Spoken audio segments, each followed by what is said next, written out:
Yeah, you know, it is before the courts now. It is sub judice, and we are waiting a judgment. I went to go and sit the first day to listen to the arguments on our side. And I do think that we've got a very strong case because just Sanral did not follow due process. And just on process alone, the court will find that they made many errors. The decision to build the toll roads on the N1 and the N2 was taken by Mr. Nazir Ali and not the board of Sanral. That's the first point. The second point was that Sanral received an unsolicited bid by a consortium to build these toll roads. And just lo and behold, the same consortium won the tender also to build. So there are many questions to be answered. But the key thing is that Sanral did not do an impact study to see what will be the socioeconomic impact on people living next to the N1 and N2.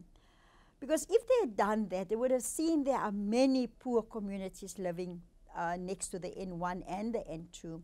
Secondly, it will have a massive impact on retailers because they will have to pay toll fees to transport their goods.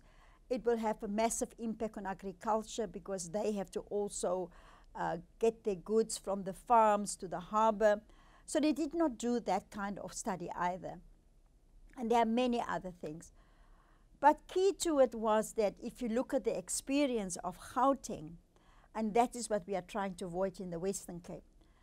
Because in Gauteng currently, they've already reduced to about 26 cents per kilometer. But the costing of the Western Cape, if they go ahead with building the toll roads, we will be paying something like 72 cents per kilometer. So it's worth the while to put up a fight, and it is before the courts now. A week before the court case started, I received a letter from Sanral from Mr. Nazir Ali. A long letter which I discussed at length with our lawyers, but basically writing to the minister to say to the minister must talk to Cape Town to withdraw the case.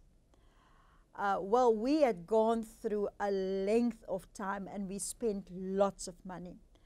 Remember, Sanral refused to make the contracts public with the contractors and what it was going to cost to build these toll roads.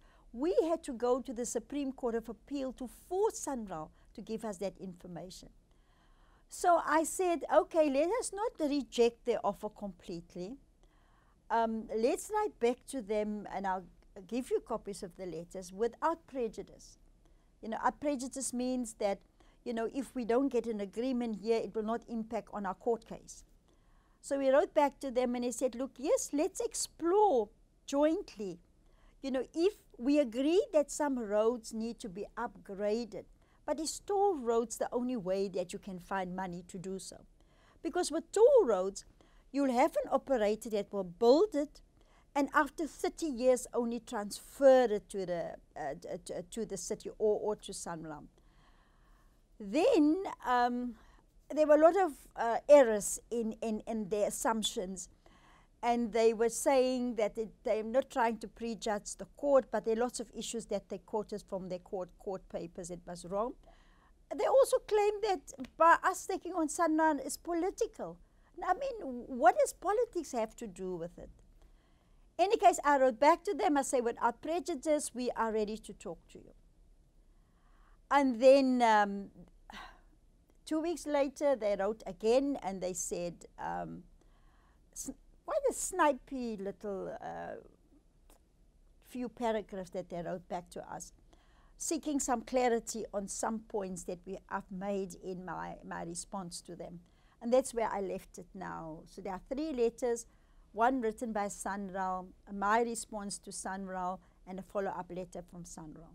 We don't need to do that. They're doing quite well themselves to paint themselves to become like, to project themselves like a monster. Because if you look at the cost escalation, I mean, how the costs escalate from 5 billion to 50 billion. Now, you know, in a country like ours, where we need every cent that we have from the taxpayers to build and to provide services to the most needy people and vulnerable people in our country, we cannot be so extravagant to start spending that kind of money. So Sanlal's only got themselves to blame. And I think that I'm very hopeful that the court case will confirm our concerns, because Sanlal just simply did not follow due process.